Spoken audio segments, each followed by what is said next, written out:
When we took this on, we knew we had a big responsibility to breathe new life into this home that Frank had designed and built. And then we sat down and just said, well, okay, now that we own it, what do we do with it? I mean, it obviously needs help, needs restoration. So we said, well, okay, we have two choices. We can restore it as a museum piece and go around and conserve every part of it, or we can design it so we could live in it. Completely different objectives. We said, well, it's lasted 104 years. We better do this to last another 100 years. So the quality that we put into it and the thought and care about how we proceeded with all of the old parts of the house was paramount to everything that we did. Every window was removed, taken apart, repaired. The frames were restored. There are 235 of them. That was a lot of work. In and of itself, that was almost 2 years worth of work. Just stripping the wood trim was 2 years worth of stripping. If you're gonna live in something where there was no pressure in the house, I mean, we had it pressure tested, it was 0. That meant that we had to take things apart. We had to blow in single cell insulation everywhere. We had to redo all the electrical and plumbing. And it functions as a new house, but it looks like a 104-year-old house. And we were able to do that in excess of 90% of the time.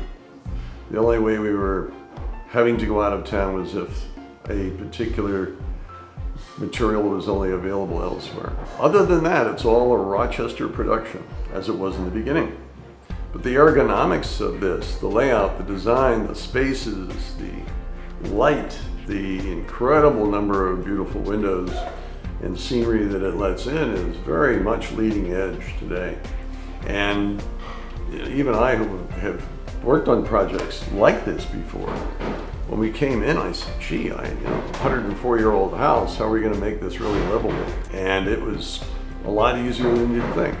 When we bought the house, we said, wow, it'd be great if we could bring back the spirit of Frank Lloyd Wright's intent, not copy his designs, but capture the essence of his intent. The landscape architect also designed the gardens and the walking paths and all of the planters and all of the planting.